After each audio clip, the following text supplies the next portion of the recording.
This is a 2019 Chevy Traverse, and it has a roof rack installed on it, as you can see here, the crossbars. Now, this is something that if you wanted to install, you can buy these from parts and pretty much put them on yourself. It's very easy to do. They do have on them labels. See if I can get this on camera here. If you look there, you'll see that it says RH front. It also has an arrow, so that means right hand, and it's the front crossbar. This one would say RH rear, so it's the rear crossbar. The arrow points the direction that it should face, so it makes it pretty easy to get them installed. It's basically 4 bolts on each side that you put in. They actually give you the tool that you would use, and this actually has a torque spec on it. So as you tighten with this tool, this little needle here is gonna slide towards that line. Once it gets to that line, it's tight enough. So it makes it pretty easy to do. I would say the hardest part about it, if we look at this Blazer here, is these little plastic inserts have to come out, and you need like a tool, sort of like a wire cutter. It kind of works best because you can get it just underneath it enough to then pry it out. You don't want to cut it. If you cut it, then it's gonna be impossible. You'll need like needle nose pliers to get it out. But once you get those little plugs out, these line up, they bolt right on. Then you can put on your roof rack, cargo container, whatever you may be carrying. Quick side note, if you're not having your roof rack installed by a certified Chevrolet technician, make sure you follow the instructions to put it on correctly.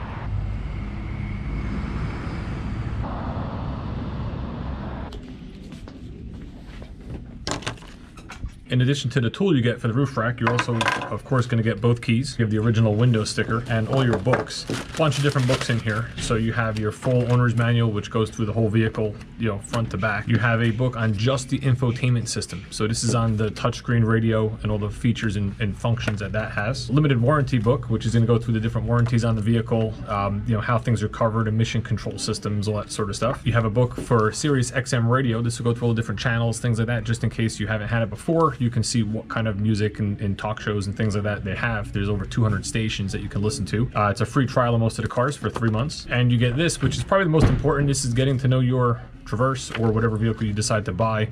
And it's kind of like the cliff notes to the owner's manual. So it's going to go through all the different lights and buttons and knobs. And it's really all the stuff that I go over with you when you pick up the vehicle. But a nice quick reference guide.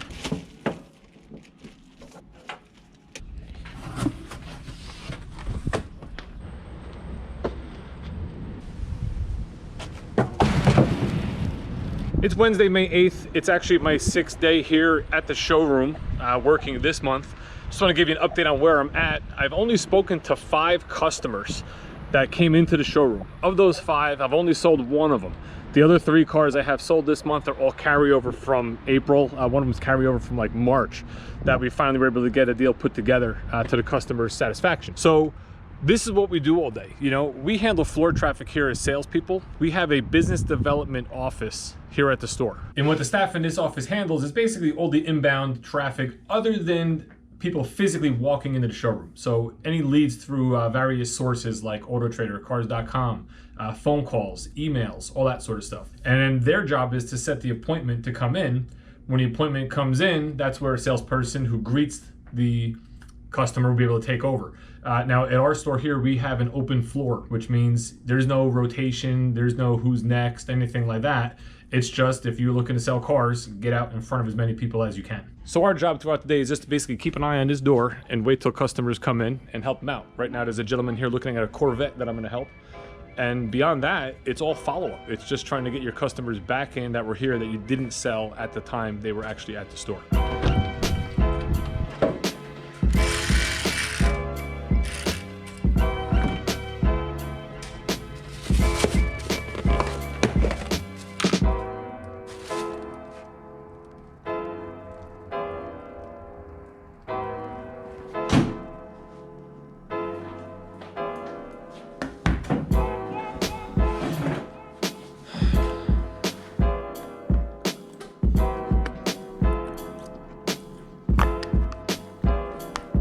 All right, you got everything in there?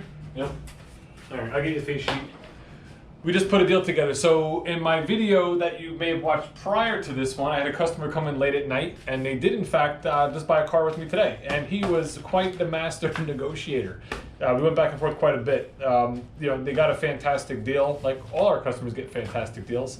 This one though, I feel like I got a little beat up, like I got the wind knocked out of me. All right, now the reason I feel like I got beat up on that deal was just basically how the negotiations kind of went. Let me explain.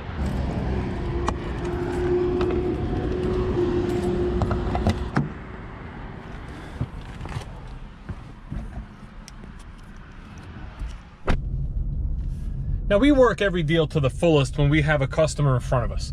You know, the ultimate goal is to always spot the car, which means you're gonna sell the car, deliver the car, everything the same day. It doesn't always happen, so you're very aggressive. In our area in North Jersey, I gotta have like at least 9, 10 dealerships, Chevy stores, within a 30-mile radius. You know, there's Chevy stores all over the place.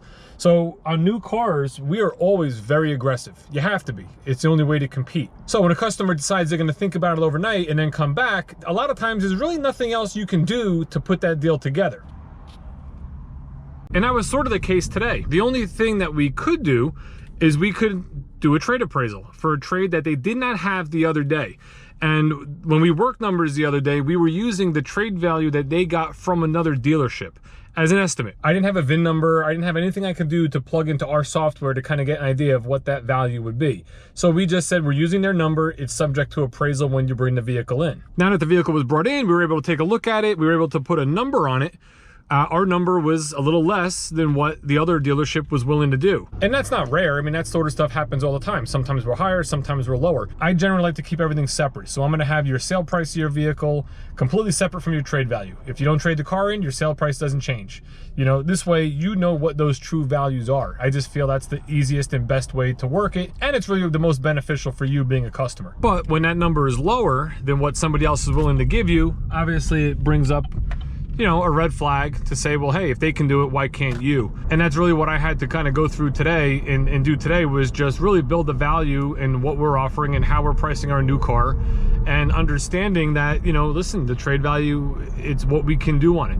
Now, we did come back up a little bit. They gave them a few extra $100 because we want to put a deal together. And that kind of leads me to right now, the tip I would give as far as when you're car buying, when the dealership is basically done. And it's when they're willing to let you leave. You know, if they're willing to let you leave and let you walk, it's not because they don't want you to buy the car, but it could totally be because there's just no money left to discount and there's nowhere else for them to go. And when you get to that point in the deal, you really can't do much. You just gotta hope that you treated the customer in a way that you've earned their business. How may I help you? How you doing? I'm picking up a mobile order for Sal. Sal? Yep. All right, thank you. We had a relatively successful day. We did sell a car, so that's good. We're delivering one, so it's always good to get one down the road. I did have a great conversation with the Corvette customer that I had mentioned earlier who came in. He was really looking just for the color of a couple different Corvettes. I had 2 of them I can show him. I don't think I'm gonna sell him a car. You know, he's gonna try to find exactly what he wants. He doesn't want to wait to order it, and he's not opposed to driving and finding it. But it was a really cool conversation with the guy. He's really into racing, really into cars. So that was a lot of fun. I got a comment earlier from a gentleman, which I appreciate, that asked me to tell my story of how I got into auto sales. So I'm gonna do that very, very soon. It is a pretty cool story, and I kind of landed in this career accidentally, but it worked out very well for me. So I'll be more than happy to tell that story.